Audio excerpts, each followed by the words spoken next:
Assalamualaikum warahmatullahi wabarakatuh. Semangat pagi adik-adik juara. Bagaimana kabarnya hari ini? Semoga kita selalu sehat ya, tetap semangat ya. Oke adik-adik, pada kesempatan yang baik ini kita akan belajar bersama tentang unsur kalimat. Ya, sebagaimana kita ketahui adik-adik, ketika di SD, di SMP maupun SMA ya, bahkan perguruan tinggi ya, itu ada pelajaran bahasa Indonesia yang membahas tentang unsur kalimat ya. Jadi harapannya nanti ketika kita belajar tentang unsur kalimat, adik-adik tidak bingung lagi ya. Sudah siap ya? Oke, kakak lanjutkan. Ya, unsur kalimat itu ada berapa? Ya, yang pertama ada subjek ya. Oke, yang kedua ada predikat. Kemudian yang ketiga ada objek. Yang keempat ada keterangan. Dan yang kelima ada pelengkap. Ya, subjek itu seperti apa? Predikat seperti apa? Objek itu seperti apa? Ciri-cirinya seperti apa? Sebentar lagi akan kita bahas bersama ya. Yang pertama, subjek ya. Subjek itu merupakan bagian dalam suatu kalimat yang menjadi pokok pembicaraan. Artinya, pokok pembicaraan dalam suatu kalimat itu dinamakan subjek. Cirinya seperti apa? Yang pertama, subjek itu dapat menjawab pertanyaan apa dan siapa. Ya. Yang kedua, umumnya berupa kata benda atau nomina ya. Jadi subjek itu umumnya berupa kata benda atau nomina. Kemudian diikuti kata ini, itu dan tersebut. Nah, terdapat pewatas yang ya, dalam subjek itu terdapat pewatas yang menandai bahwa itu pasti subjek. Kemudian tidak didahului kata depan atau preposisi dalam, di, pada, dari, bagi, dan berdasarkan. Jadi kalau di depan kalimat ya itu didahului dengan dalam, di, pada, dari, bagi, atau berdasarkan, itu bukan subjek, melainkan itu keterangan. Oke, lanjut. Contohnya seperti apa? Seperti ini adik-adik. Yang pertama, ayah sedang membaca koran. Ya. Subjeknya mana? Tadi subjek berupa kata nomina. Ya. Subjeknya itu ayah ya. Kemudian sedang membaca predikat, koran objek. Oke. Contoh yang kedua, meja itu terbuat dari kayu. Subjeknya mana? Tentu saja di sini ada kata ya yang menandai bahwa itu subjek atau kata benda. Ada itu ya. Ini kata benda nomina diikuti kata itu. Tadi pasti ciri-ciri yang tadi kakak jelaskan bahwa subjek itu biasanya diikuti kata itu, ini, tersebut ya. Oke. Jadi subjeknya meja itu. Gampang ya. Contoh yang ketiga.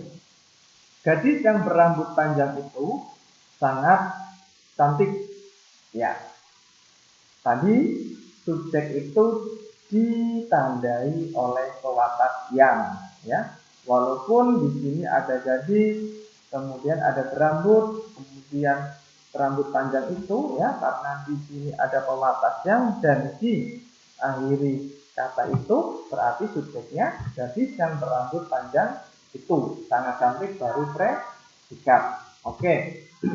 Contoh yang keempat, dalam novel ini penulis menceritakan watak tokoh bintang. Nah, tadi bahwa subjek itu tidak diawali dengan preposisi. Ini preposisi ya. Jadi posisinya unsur kalimatnya karena diawali kata dalam itu bukan subjek melainkan keterangan. Subjeknya mana? Ini kata benda ya. Subjeknya penulis, kemudian menceritakan predikat, watak tokoh bintang, objek. Sampai di sini paham ya? Oke, kakak lanjutkan. Untuk predikat, ya predikat itu apa? Jadi, predikat itu bagian dalam suatu kalimat yang menjelaskan perbuatan yang dilakukan oleh subjek kepada objek. Oke, ciri-cirinya seperti apa?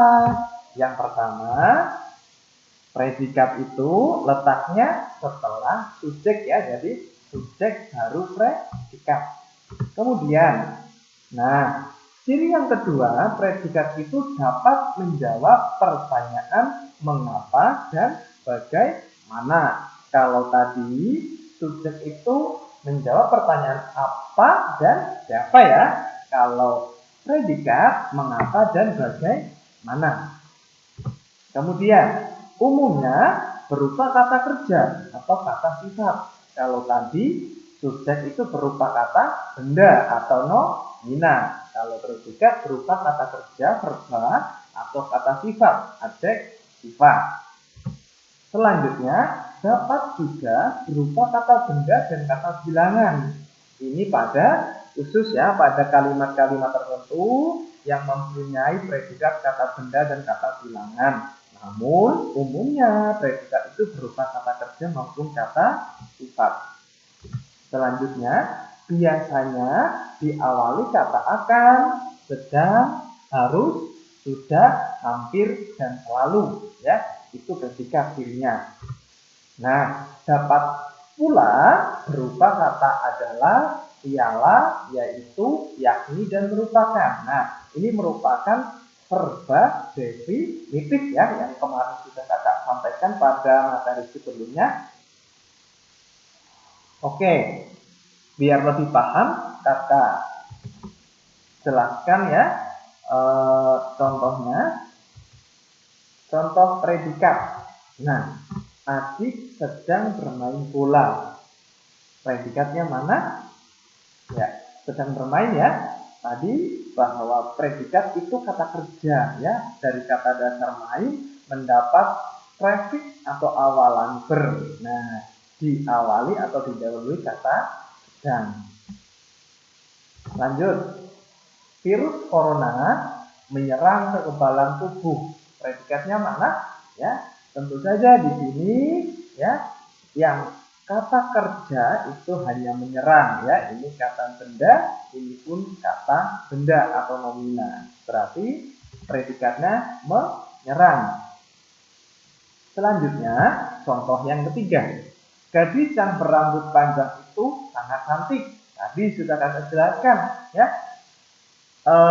Ciri dari predikat kalau tidak kata kerja, ini kata kerja ya, kata sifat. Sangat cantik ya, cantik, tampan, indah, menawan, itu merupakan predikat. Ya, predikatnya sangat cantik.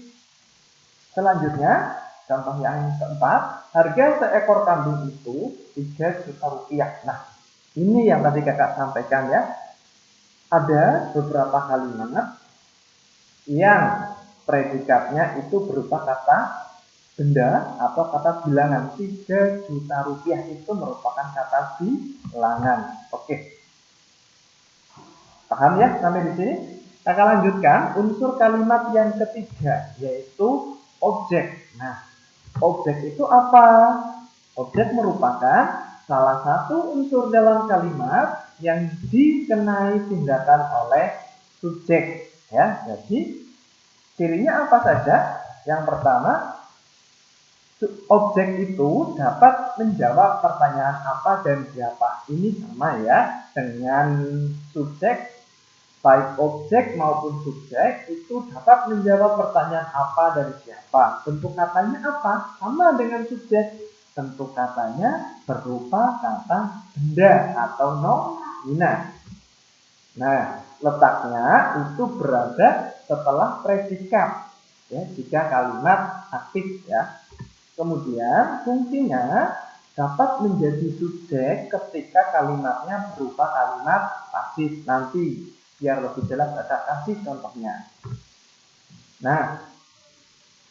Kadang kita bingung ya, kita dibingungkan dengan apakah itu objek, apakah itu pelengkap ya. Padahal posisinya hampir sama setelah predikat. Nah, perbedaannya begini adik-adik ya. Jika objek itu bisa dijadikan subjek ketika kalimatnya dipasifkan. Tapi kalau pelengkap itu tidak dapat dijadikan subjek ketika kalimatnya dipasifkan. Nah, kemudian pelengkap juga umumnya berpredikat atau mempunyai awalan ber, ya, atau prefiks ber. Ya, contohnya seperti ini. Adik sedang membaca buku di kelas. Ya, adik itu subjek ya, sedang membaca ya.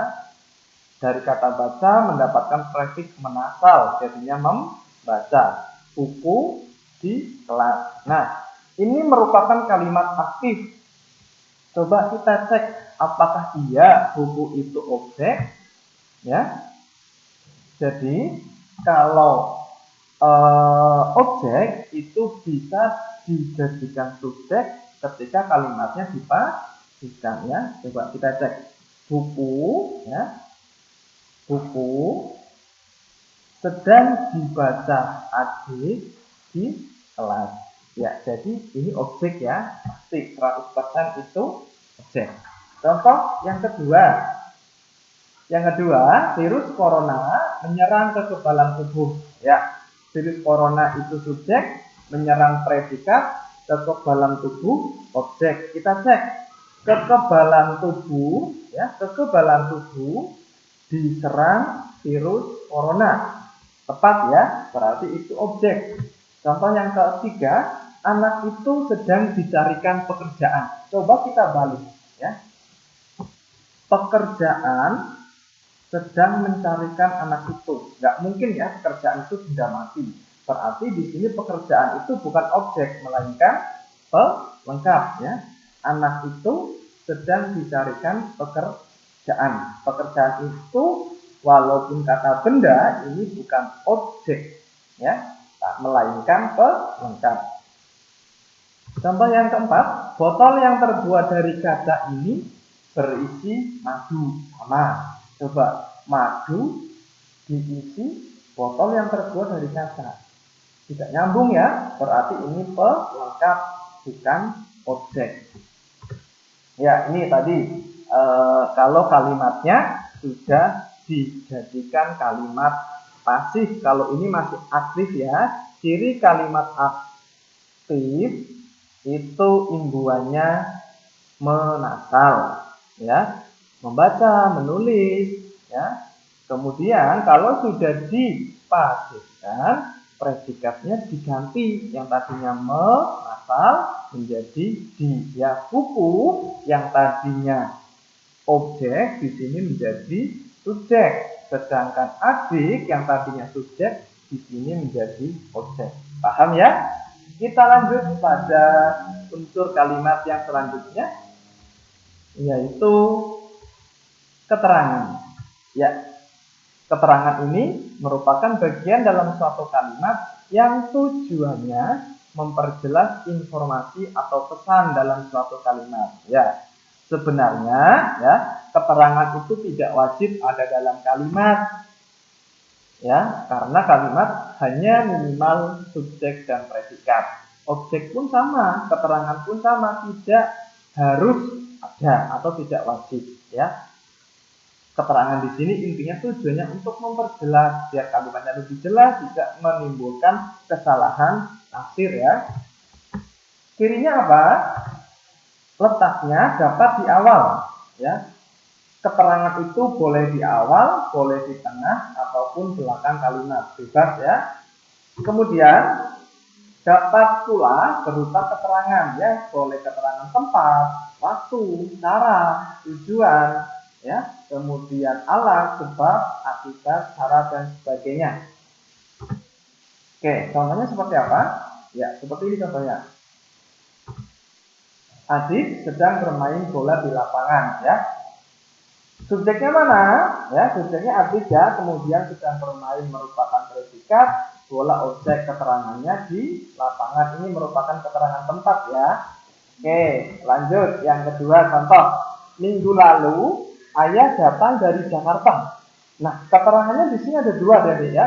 Yang pertama minggu lalu, kemudian subjeknya ayah, predikatnya datang dari Jakarta, itu juga merupakan keterangan. Di sini bedanya minggu lalu keterangan waktu, dari Jakarta merupakan keterangan tempat.